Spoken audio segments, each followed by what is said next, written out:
짜잔.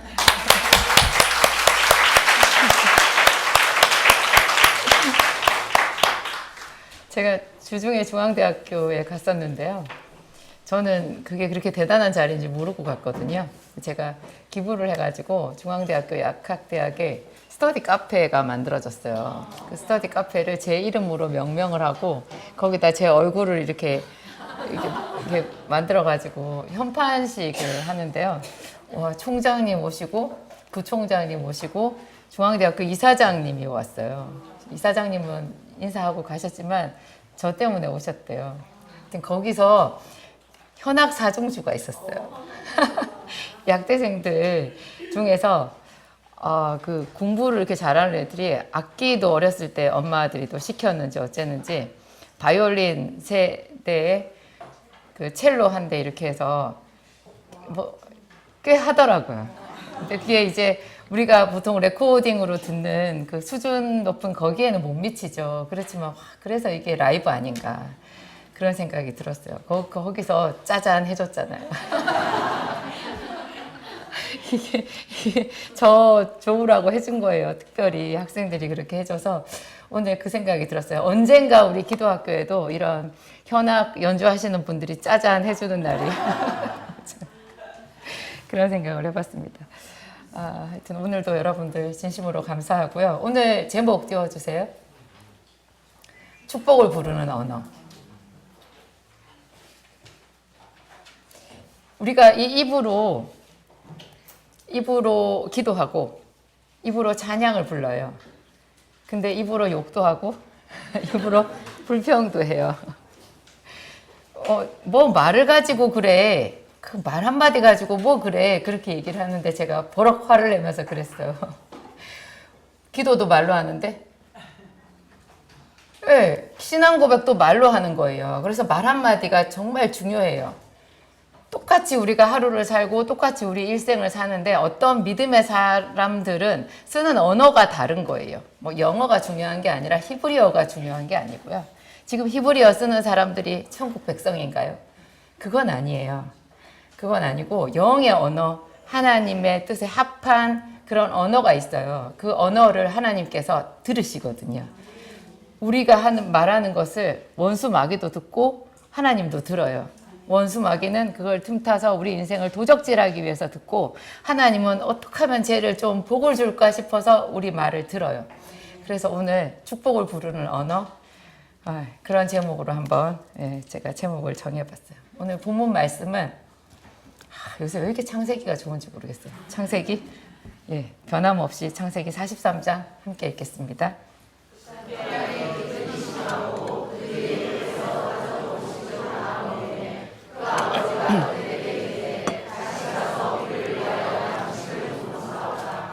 유다가 그 사람이 우리에게 엄히 경고하여 이르되 너희 아우가 너희와 함께 오지 아니하면 너희가 내 얼굴을 보지 못하리라 하였으니 아버지께서 우리 아우를 우리와 함께 보내시면 우리가 내려가서 아버지를 위하여 양식을 사려니와 만일 그를 보내지 아니하시면 우리는 내려가지 아니하리니 그 사람이 우리에게 말하기를 너희의 아우가 너희와 함께 오지 아니하면 너희가 내 얼굴을 보지 못하리라 하였음이니이다.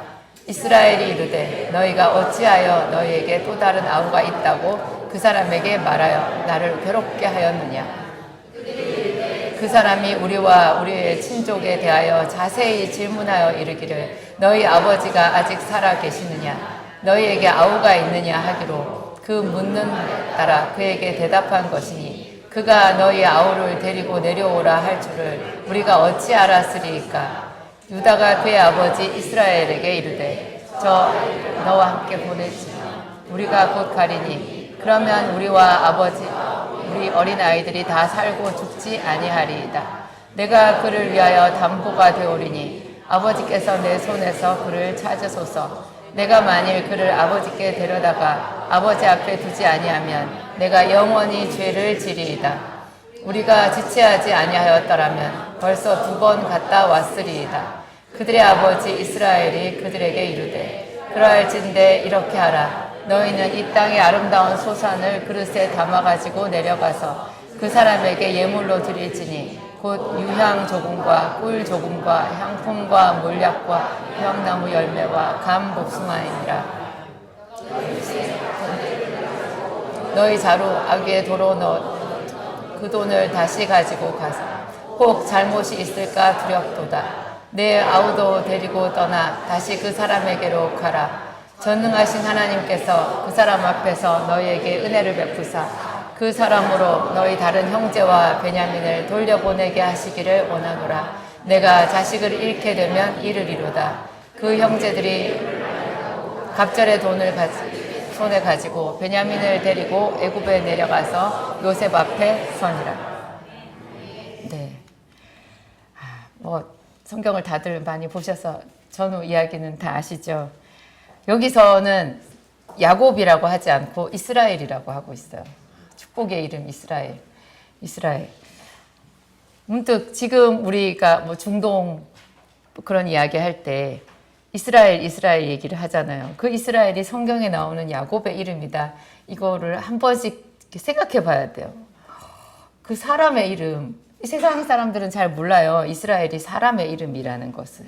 그 사람이 하나님께 복을 받았고 그 이름이 지금까지 전 세계에서 가장 작지만 힘이 있는, 전 세계를 들썩들썩할 수 있는 그런 능력 있는 이름이 되고 있잖아요. 여기서 이제 우리가 볼 때 야곱의 이름이 이스라엘이라고 불려지는 게 좀 특이하고요. 이제 전후 이야기를 그래도 잠깐 하면 이제 요셉은 애굽 땅에서 국무총리가 되었고 그래서 7년의 풍년이 지났어요. 그런 다음에 흉년의 때가 왔는데 그게 이제 애굽만 흉년이 아니라 가나안 지경 그 인근의 전 지역이 다 흉년이 되어서 가나안 땅에 머물고 있던 야곱의 집에도 이 기근 때문에 큰일 난 거죠. 여기서 오늘 우리가 이제 축복을 부르는 언어 할 때 주로 야곱의 이야기를 볼 거고 또 유다의 말을 볼 것인데요. 또 그 이전에 말하기 전에 이 전제가 되는 그 이야기가 이상한 게 한 가지 있어요. 여러분은 생각하셨을 거예요. 다들 기도하기 오래 들으셔서. 아브라함과 이삭과 야곱이죠. 아브라함 때도 기근이 있었어요. 이삭 때도 기근이 있었어요. 야곱 때도 기근이 왔어요. 아브라함과 이삭도 믿음의 사람이었는데 아브라함은 즉각적으로 애굽으로 내려갔어요. 이삭은 내려가려고 했어요. 저 밑으로 내려가다가 그랄 땅에까지 갔는데 하나님께서 나타나셔가지고 선명하게 말씀하셨죠.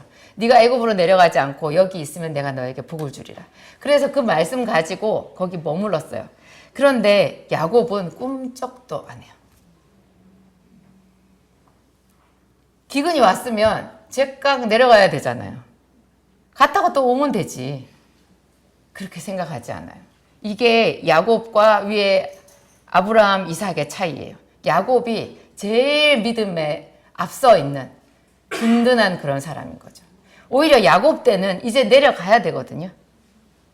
하나님께서 계획이 있으셔가지고 요셉을 먼저 보내서 국무총리가 되게 해서 이제 7년의 풍년, 7년의 흉년 그 시나리오대로 가고 있잖아요. 그래서 이 흉년의 때에 이제 야곱의 식구들이 다 내려가는 게 맞아요. 그럼에도 불구하고 아직 야곱은 그것을 알지 못하고 있는 상태고 그 야곱은 오로지 한 가지를 생각하는 거예요. 하나님의 약속. 자기가 그 땅을 아직 지금 가나안 땅은 실제로 자기 소유가 된 땅이 아니에요. 그냥 겨우 장막치고 살고 있는 거예요. 야곱 족속은 작은 그냥 족장 그 사람들 한 70명 되는 족장 가족일 뿐인데요. 하나님께 약속으로 받기를 내가 너와 너희 자손에게 이 땅을 다 주리라. 아브라함한테 약속하셨고 이삭에게 약속하셨고 야곱에게도 약속하셨어요. 야곱이 베델에서 그 약속을 받았잖아요. 베델에서 2번이나 약속을 받았어요. 처음에 하란 땅으로 갈 때 약속을 받았고 나중에 가나안 땅으로 돌아와서 세겜성에서 또 못된 일을 당하잖아요. 그때 하나님께서 베델로 올라가라. 거기서 네 하나님에게 제단을 쌓으라 했을 때 베델로 다시 올라가서 거기서 또 약속을 받았거든요. 야곱은 그 약속의 말씀에 신실한 거예요.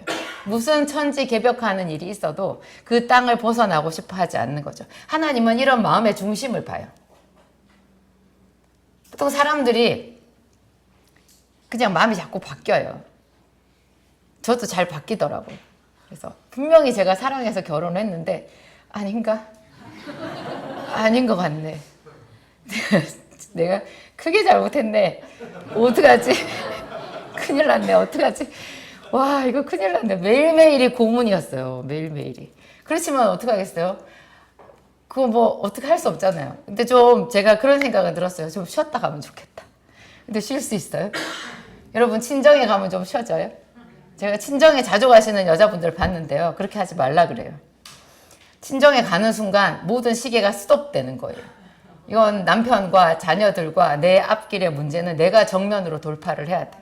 그래서 참 그런 게 많이 힘들었는데 야곱은 지금 기근이 심하니까 여기서 굶어 죽을 수도 있고 지금 아까 유다가 말했죠. 빨리 가야지 우리와 우리 아이들이 죽지 않는다고 말하는 거예요. 심각한 거예요. 죽지 않는다고 말해요. 죽음의 위협이 있어요. 그 죽음의 위협이라는 뜻은 또 다르게 말하면 무슨 뜻이에요? 재산도 다 잃어버려요. 삶의 터전이 그냥 뿌리부터 다 흔들리는 거예요. 그 정도로 막강한 기근이 찾아왔는데 야곱은 꿈쩍도 하지 않아요.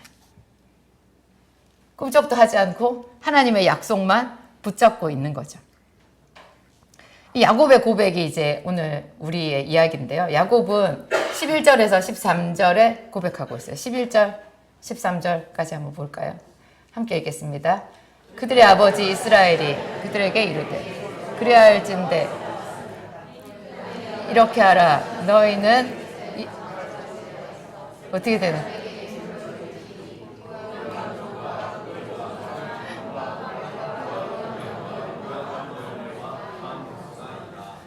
너희 손에 갑절의 돈을 가지고 너희 자루 아귀에 도로 넣어져 있던 그 돈을 다시 가지고 가라. 혹 잘못이 있을까 두렵도다.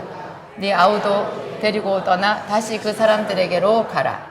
전능하신 하나님께서 그 사람 앞에서 너희에게 은혜를 베푸사 그 사람으로 너희 다른 형제와 베냐민을 돌려보내게 하시기를 원하노라. 내가 자식을 잃게 되면 이를 이루다. 여기까지. 전능하신 하나님께서 은혜를 베푸사 다 잘 되기를 원한다는 거예요. 그런데 야곱이 한 분명한 말이 있죠. 내가 자식을 잃게 되면 이를 이루다. 우리는 흔히 뭐 될 대로 되라 이렇게 말하면서 알았어요. 내가 뭐 다 주지 뭐. 그지 되지 뭐. 이런 말 할 때 있어요. 그거는 경박하게 질러버리는 말이고 지금 여기서 야곱이 하는 말은 정말 신중한 믿음의 고백이죠. 몰라. 아들이 죽어도 할 수 없지 뭐. 이런 게 아닌 거예요. 정말 신중하게 혼신의 힘을 다해서 믿음으로 고백하고 있는 거예요. 내가 자식을 잃으면 이를 이루다. 그뿐만이 아니고 이 땅의 아름다운 소산을 가지고 선물로 가지고 가라 그러잖아요. 야곱의 고백이 빛이 나는 이유는요. 지금 이 상황이 많이 지금 말도 안 되는 그런 좀 억울한 상황이죠. 부조리하죠. 아니 그 사람은 애굽에 있는 그 총리인가 그 사람은 좋게 돈을 받고 양식을 팔 일이지 왜 막내를 데리고 오라고 하냐고. 그 꼬표 이런 말 나오지 않겠어요?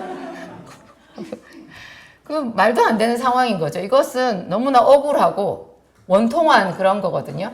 그런데 그것을 그냥 받아들여요. 물론 야곱이 저항할 만큼 저항했고 미룰 만큼은 미뤘어요. 그래서 자식들한테 그러죠. 네가 왜 너희들이 동생이 있다고 그랬냐 이런 말까지는 했어요. 그렇지만 그 이상은 이제 어떻게 할 수 없잖아요. 그걸 딱 받아들이는 거예요.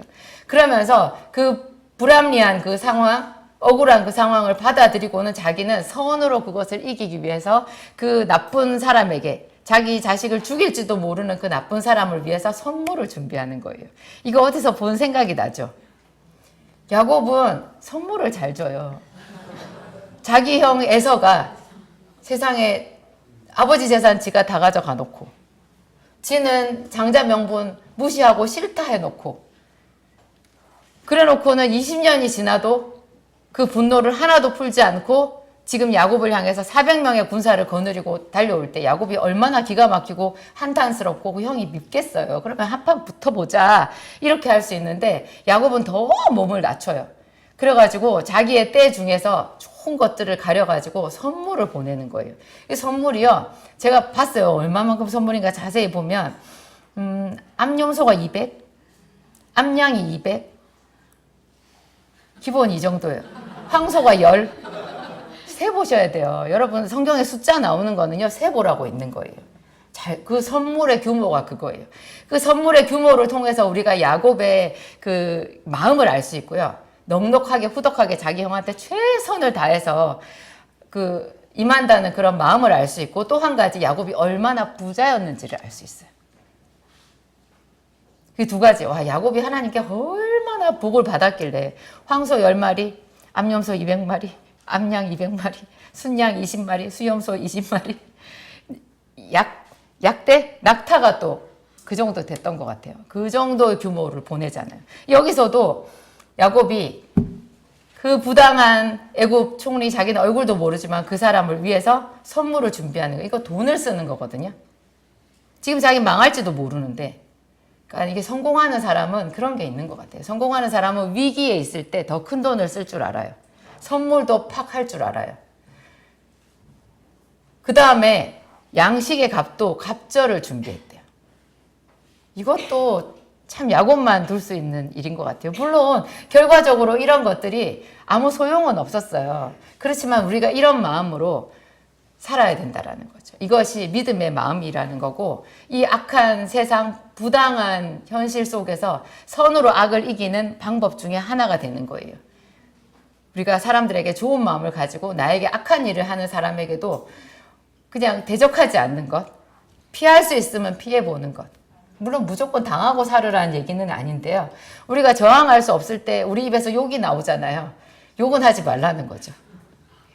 저항할 수 없을 때 약한 자의 입에서 나오는 게 욕이거든요. 욕이 나오는 사람은 악이 맞췄다라고 생각하면 돼요. 힘이 있으면 한 대 때려줄 거 아니에요. 뭔가 일격을 가할 텐데, 그런 일격을 가할 힘도 없고 아무 힘도 없으니까 입에서 욕이 나오는데, 그 욕은 저주를 부르는 거죠. 하나님은 그런 거는 싫어하시거든요. 그 다음에 마지막 야곱이 생각한 것이 내 아들 베냐민을 데리고 가라는 거예요. 여러분에게 전부는 뭐예요? 전부. 하나님은 우리에게 어떤 예물을 받으세요? 하나님은 전부를 원해요. 하나님은 우리가 가진 소유의 일부를 원하지 않아요. 그런데 끝까지 죽을 때까지 그 일부를 가지고 줄까 말까 봉투에 넣었다 뺐다 하면서 인생 끝나는 사람들 있어요. 신앙생활은 그렇게 하면 안 돼요. 여기는 전부를 드리는 분들만 와 계실 거예요. 그래서 제가 마음 놓고 이 얘기를 해요. 오늘 목사님도 공교롭게 그 얘기를 하셨어요. 인생을 걸라고. 인생을 걸면 엄청나게 많은 것을 받아요. 하나님이 뭐가 아쉬워서 우리의 전부를 가지고 가서 그냥 써버리시겠어요. 하나님은 우리의 마음 중심을 보는 거죠. 얘가 어쩌나 보는 거죠. 그렇게 하실 만한 자격이 있는 게요, 그분은 우리를 창조하신 분이고 무엇보다 우리를 위해서 당신의 생명을 주신 분이에요. 우리가 아직 죄인 되었을 때 우리 생명을 위해서, 우리를 구원하기 위해서 당신의 생명을 주셨잖아요. 그 고통과 수치의 십자가를 지셨어요. 그리고 능력으로 부활하셨어요. 그래서 우리도 우리 자신의 삶을 기꺼이 그분 앞에 드려야 되는 거예요. 야곱에게 자기 인생의 전부가 베냐민이었을 거예요. 요셉이 죽었거든요. 야곱의 마음속에, 이스라엘의 마음속에 자기가 그렇게 사랑하던 자기 아들 요셉은 죽은 거예요. 남은 아들이 베냐민인데 이 베냐민도 보내는 거예요. 무엇을 위해서? 하나님의 약속을 위해서. 자기가 가나안 땅을, 하나님의 약속을 지켜야 되잖아요. 자기는 갈 수가 없는 거예요. 그래서 자기의 목숨보다 더 소중한 아들, 이 아들도 잃게 되면 잃으리라. 그렇지만 전능하신 하나님께서 은혜를 주사 이 모든 일들이 선하게 잘 되기를 원하노라.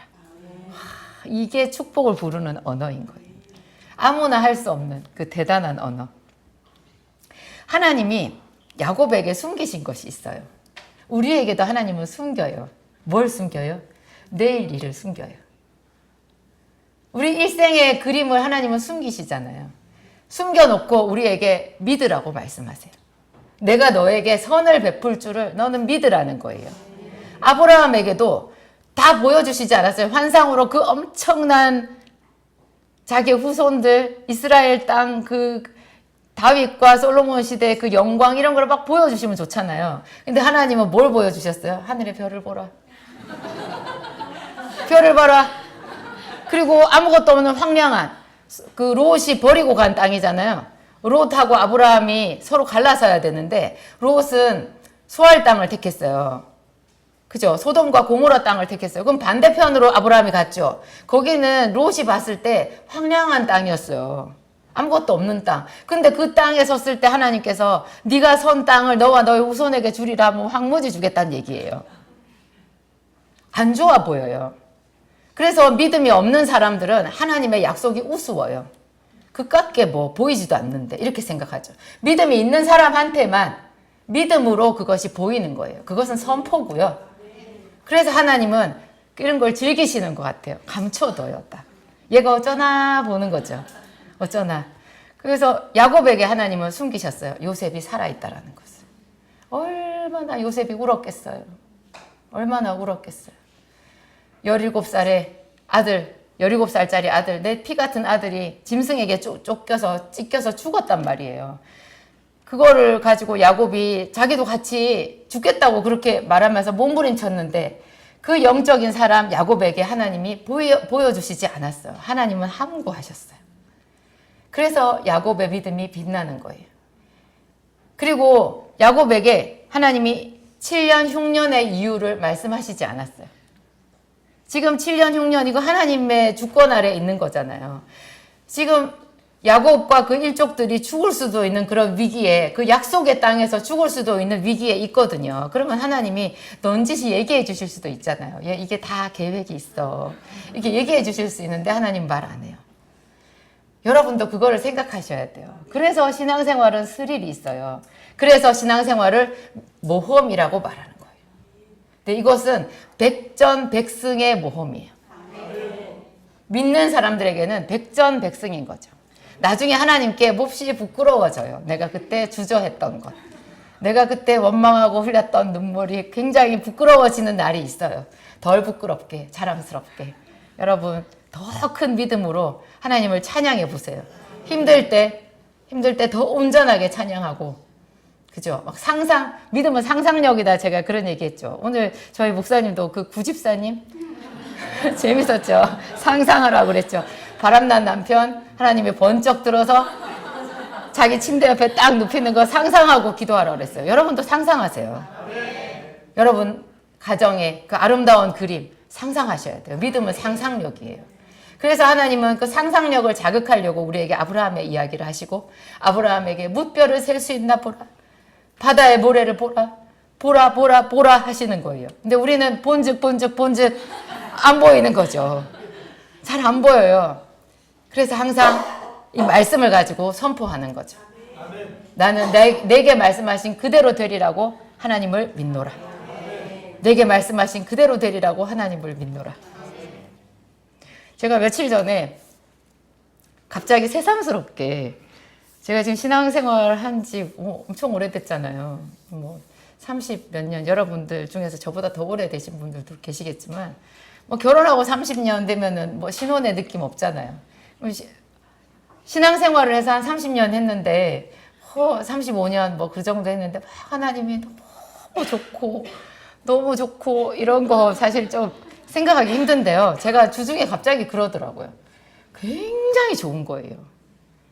어린아이처럼 기쁘고 행복했어요. 제가 무슨 생각이 들면서 행복했냐. 세상에 하나님이 나를 찾아오셨구나. 그 불쌍한 나를 이렇게 남루한 옷을 입고 가난한 집 단칸방에 한숨 짓고 있는 나를 찾아오셨구나. 아버지 잃고 슬피 우는 나를 찾아오셨구나. 그때 내가 예수님 이름도 잘 모르고 그 이름을 부를 줄도 몰랐을 때 내 곁에 오셨구나. 그래서 지금까지 나와 함께 해주셨구나. 와, 예수님이 내 옆에 계셨고 지금도 계시고 앞으로도 계실 건데 그거를 생각하니까 어린아이처럼 제가 너무 감사한 거예요. 여러분도 그렇죠? 이렇게 깊이 예수님을 만나야 돼요. 지금 사실 이 장면을 보면 43장 여기를 보면 뭐 굳이 이런 이야기가 있을까 싶을 정도로 야곱은 이미 복을 많이 받았어요. 복을 많이 받았어요. 약속도 받았고 그 약속이 성취되는 것도 다 봤어요. 그런데요, 하나님은 계속 만나는 거예요. 현재 진행형이에요. 많은 사람들이요, 자기 옛날의 믿음을 얘기해요. 옛날에 금식했던 거 얘기해요. 옛날에 금식했던 거 말을 할 수도 있어요. 해야죠. 이 성경도 옛날 얘기니까. 그런데 지금이 없는 사람이 옛날 얘기만 한다. 지금 예배의 뜨거움, 기도의 뜨거움, 금식의 열정 이런 게 없는 사람이 옛날 이야기를 한다. 그 사람은 큰일 난 거예요. 그 사람 신앙은 과거에 끝나버린 거죠. 사람들이 신앙의 차원이 아니라도요, 과거의 자기를 죽이거나 살려서 지금의 나를 위해서 이용하는 심리 화술이 있어요. 자기가 지금 좀 비참한 생각이 남들 보기에 너무 볼품이 없어요. 그런 딱 상황이 만들어질 때 있잖아요. 그러면 우리가 어떻게 해요? 과거, 내가 왕년에 말이야. 과거의 나를 띄우는 거죠. 이런 방법으로 지금의 내가 초라해 보이지만 나 그런 사람 아니. 본래 내가 그렇지는 않아. 이렇게 얘기할 때 과거의 나를 끌어오거든요. 또 반대도 있어요. 지금 자기가 좀 많이 아프거나 좀 안 좋은 게 나와요. 그러면 과거에 자기 훨씬 더 아팠대요. 그때 자기 비참했대요. 그 더 많이 깎아내려가지고 지금의 자기는 그래도 괜찮은 거다. 이렇게 얘기할 수 있어요. 근데 이게 신앙에도 그대로 온다라는 거죠. 지금 자기의 신앙. 어떤 사람이 열정적으로 저거 옛날에 나 다 해봤어. 열심히 하네. 보기 좋네. 이렇게 말을 하는 거죠. 여러분, 이렇게 하면 안 돼요. 우리는 항상 하나님 안에서 현재 진행형의 신앙생활을 해야 되고요. 하나님이 에스겔서에 보면 약간 무서운 말씀을 하셨어요. 내가 너희 옛날을 모른다. 어떤 사람이 옛날에 정말 열심히 신앙생활을 했대요. 근데 지금 그 사람이 떠났어요. 그 옛날에 잘했던 거 하나님이 하나도 기억하지 않으신대. 옛날에 엉망진창으로 살았대요. 강도가 그랬잖아요. 예수님 십자가 옆에 강도. 엉망진창으로 살인자였어요, 심지어. 그런데 지금 그가 전심으로 그것을 회개하면서 하나님 앞에 가슴을 치면서 그렇게 하면 그 사람의 옛날 죄를 기억 안 하시겠다는 거예요. 하나님은 현재 진행형인 거예요. 그래서 사도 바울도 말하기를 내가 앞에 있는 것을 바라보고 달려간다 그랬어요. 내가 이미 잡은 것, 이미 뒤에 이룬 것은 생각하지 않는데요. 그래서 항상 새롭게. 그래서 하나님도 언제나 우리에게 새 날을 주세요. 아침에 일어나면 오늘 아침에 새 날이었죠. 어제까지 비 왔잖아요. 제가 어제 저녁에 집 식구들한테, 아이들한테도 말했어요. 내일 날씨 어때? 뭐? 내일 날씨가 좋다고? 말이 돼? 지금 이렇게 비가 많이 오는데? 말이 돼? 진짜야? 다시 봐봐. 그렇게 말했거든요. 그런데 오늘 거짓말같이 새 날 주셨어요. 우리 인생이 그래요. 그래서 하나님이 계셔서 세상은 정말 살만한 곳이고 꿈을 꿀 수 있고 찬양할 수 있는 거죠.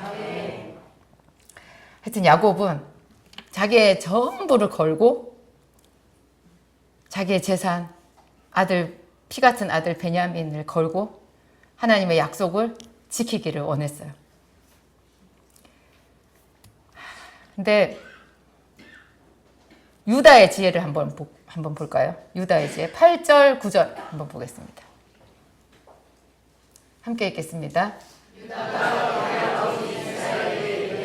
저 아이를 나와 함께 보내시면 우리가 곧 가리니 그러면 우리와 아버지와 우리 어린 아이들이 살고 죽지 아니하리이다. 내가 그를 위하여 담보가 되오리니 아버지께서 내 손에서 그를 찾으소서. 내가 만일 그를 아버지께 데려다가 아버지 앞에 두지 아니하면 내가 영원히 죄를 지리이다. 담백하죠. 내 손에 장지진다 그런 말 없죠. 이 말 말고 르우벤, 야곱의 큰아들 르우벤이요. 더 강렬한 말로 자기가 베냐민을 지키겠다라고 말을 한 구절이 앞에 있어요. 그때 르우벤은 자기 아버지 이스라엘에게 뭐라고 말하느냐. 자기가 만약 베냐민을 데려오지 못하면 자기의 두 아들을 죽이래요. 말이에요, 죽이에요? 자기의 두 아들은 누구의 손자예요? 우리는 담백해야 돼요. 이런 게 일종의 겸손이거든요. 어떤 것을 내가 전심을 다해서 하겠다고 말할 때도 그냥 내가 하겠다라는 그 말만 하는 거예요. 최선을 다해 보겠다 그렇게 말하는 거예요. 근데 그 말 이후에 책임은 그만큼 자기가 중요하게 지는 거잖아요. 말을 그냥 막 날려버리는 사람은 뒤가 없어요. 유다는 많이 사람이 진중하고 진지하고 그러면서도 담백하고 신실하게 믿음이 가요. 그래서 유다가 정말로 베냐민을 지켰고 국무총리였던 자기 동생 요셉을 완전히 감동시켜가지고 이 모든 일을 선하게 바꿨고 그거 자체가 또 하나님 앞에 연락이 되어서 그 유다가 지금의 유태인의 조상이잖아요. 유다 사람 유태인. 이스라엘만큼 큰 이름이 유다라는 이름이에요. 이 유다가 한 일 사실 별거 아닌 것 같거든요. 저는 지금도 그 생각을 자주 해요. 도대체 아브라함은 무슨 일을 했나? 솔로몬은 성전을 지었죠. 다윗은 이스라엘을 통일하고 엄청나게 많은 블레셋, 그 막강한 블레셋을 다 무찌르고 이스라엘을 제대로 된 나라로 세우는 그런 업적이 있어요. 다 어떤 업적이 있어요. 그런데 아브라함은 무슨 일을 했나? 별로 한 일이 없는 거예요. 그런데 왜 믿음의 조상일까? 이삭은 무슨 일을 했나? 우물을 파긴 했는데 우물 파서 지가 먹었잖아요. 누굴 준 것도 아니었어요. 뺏겼어요, 많이. 그거 또 뺏길 때마다 우물 팠어요. 그런 게 무슨 일이겠냐고요. 그러면 그런 각도로 보았을 때 오늘 유다가 한 것도 이게 뭐 그렇게 대단한 일이야 싶잖아요. 근데 이 말이 축복을 부르는 언어인 거예요.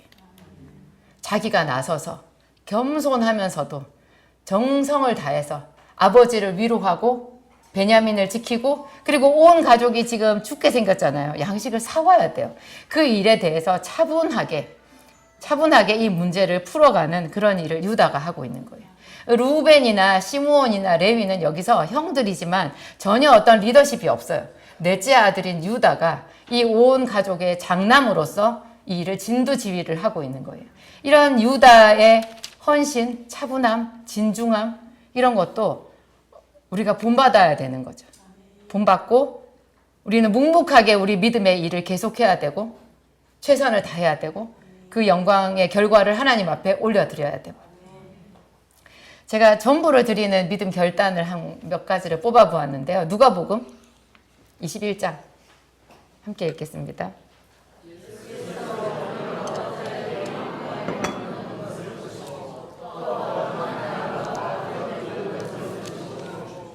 이르시되 내가 참으로 너에게 말하노니 이가 저들은 그 풍족한 중에서 헌금을 넣었거니와 자기가 가지고 있는 생활비 전부를 넣었느니라 하시니라. 아멘. 생활비 전부를 넣어보신 적 있으세요? 제가 예전에 말씀드린 적 있죠. 제가 생활비 전부 10만 원 수표를 넣은 적이 있다고. 10만 원권 그 수표를 제가 학생 때 과외해가지고 그 대가로 받았었는데요. 그리고 나서 이제 그 청년부에서 오살리 최자실 금식 기도원으로 무슨 집회가 있어가지고 거기를 가게 됐어요. 근데 제가 머무르고 있는 곳이 방 3칸짜리 집 안에 제가 한 칸 그 방만 세워둬가지고 주인 세대랑 같이 살면서 방만 한 칸 얻어서 살고 있는 그런 집이라 사실 뭐 제 거 시건 장치가 안 돼요. 그래서 그 돈을 저한테는 10만 원이 굉장히 큰 돈이었기 때문에 그 돈을 집에 놓고 간다라는 것이 불안했어요. 사실 내 방에 누가 들어와 보지도 않을 텐데. 그래서 놓고 가려고 나가다가 다시 들어와서 그거를 지갑에 넣었다가 문득 불길한 생각이 딱 들었어요. 이거 가지고 가면 틀림없이 헌금해야 될 것 같은 생각이 드는 거예요. 이거 그래가지고 도로 넣었다가 왔다 갔다 하다가 결국 제가 그거를 가지고 갔거든요. 올 것이 왔어요. 그래가지고 왜 거기서 무슨 러시아 선교를 얘기를 하면서 지금 이 시간 성령께서 감동 주시는 분이 반드시 계실 것입니다. 그분은 주저하지 마십시오. 하나님이 여러분을 위해서 더 좋은 것을 주실 것입니다. 와 정말 그래가지고 내가 괜히 갖고 왔어. 그래가지고 제가 그걸 헌금을 했었는데 그리고 까맣게 잊어버렸어요. 근데 신기하죠. 여러분 그걸 헌금했는데요. 제가 사는데 아무 지장 없었어요. 참 신기해요. 어떻게 살았어요. 밥 안 굶었고 뭐 학교를 걸어 다니지도 않았어요. 그냥 잘 다녔어요. 그러니까 그 뒤에가 생각이 안 나죠. 근데 시간이 한참 지난 다음에 제가 그 선부동 옥상에서 기도할 때 하나님께서 그때 얘기를 하시는 거예요. 그때 네가 그 10만 원 헌금한 거 저는 잊어버려도 하나님 기억하시는 거예요. 그래서 내가 너에게 믿음을 주었다 그러시더라고요. 와, 그 못 말리는 믿음 있죠. 딱 뭐가 있으면 믿어버리는 그 믿음을 하나님 그래서 저한테 주셨다는 거예요. 믿음 그게 뭐 돈이 되나 그런 생각을 하실 수 있는데요. 그게 믿음이 돈보다 큰 거예요, 여러분. 그게 믿음이 딱 오는 순간 세상은 내 거예요. 하나님이 그래서 예전에 그 헌금했던 거를 그렇게 얘기를 하셔서 제가 깜짝 놀랐어요. 많은 사람들이 이 과부 두 랩돈을요, 그냥 두 랩돈만 생각을 하시더라고요. 두 랩돈은 뭐냐? 있으나 마나한 돈이에요. 하나님께 드리는 예물은요, 약간 부담이 가야 돼요. 약간 부담이. 제가 이런 얘기 요즘에 용감하게 할 수 있어서 참 다행이에요. 성도들이 조금 있었을 때는요, 누가 시험 들어서 교회 안 나올까봐 절대로 이 말을 못해요. 근데 사실은 저희 목사님은 교회에서 사례비도 안 받았고, 저는 자신감이 있었거든요. 제가 제 생활을 다 하고 있었기 때문에 성도들 헌금 안 해도 돼요. 안 해도 되는데 제가 살아보니까 그래요. 심어야 거둬요. 심지 않으면 거둘 게 없어요. 그리고 있으나 마나한 돈 주잖아요. 그러면 하나님도 있으나 마나한 거 줘요. 제가 깜짝 놀라는 이 세상의 말인데요. 우리는 일하는 척하고 그들은 우리에게 월급을 주는 척한다. 이게 공산주의를 얘기한 거예요. 공산주의 합동 농장에 가서 일하면요. 다 사람들이 그러잖아요. 좀 많이 일하나 적게 일하나 똑같으니까 일하는 척해요. 그러면 어떻게 해요? 배급도 받는 척 돼서 결국 서로 굶어 죽는 거예요. 하나님 나라, 하나님께 드리는 것, 하나님 앞에 드리는 것은 우리가 정성을 다해서 드려야 돼요. 정성을 다해서. 여러분이 얼마를 드려야 되는지, 어떻게 자기 삶을 드려야 되는지도 항상 하나님 앞에 물어봐야 돼요. 근데 예수님께서 과부의 두 랩돈을 보고 분명히 하신 말씀이 있어요. 전부다. 이는 그의 생활비 전부를 넣었다. 그렇게 얘기하시는 거예요. 그래서 제가 맨 처음에 말씀드리기를 하나님이 우리에게 원하시는 것은 우리의 전부다.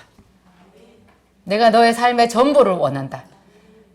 그래서 우리 삶의 전부를 하나님 나라로 만들어 주시겠다라는 거죠. 눈물이 없는 곳, 가난이 없는 곳, 영원한 생명, 그런 것으로 우리에게 채워주시겠다라고 말한 거죠. 악한 무리가 도무지 우리 집에 있을 곳이 없도록 그렇게 하나님의 영광으로 내 집을 꽉 채워주시겠다고, 그러면서 우리에게 전부를 달라고 얘기하신 거예요. 고린도후서 8장 함께 읽겠습니다.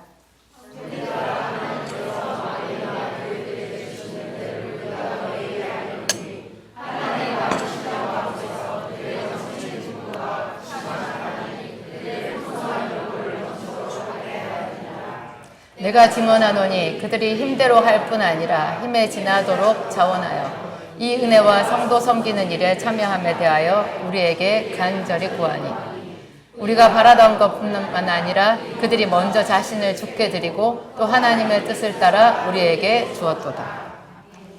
고린도후서 8장 1절부터 4절까지는 여러분 그냥 외워버리세요. 정말 이거는 암송해야 돼. 하나님께서 마게도니아 교회들에게 주신 은혜를 내가 너희에게 알게 하노니.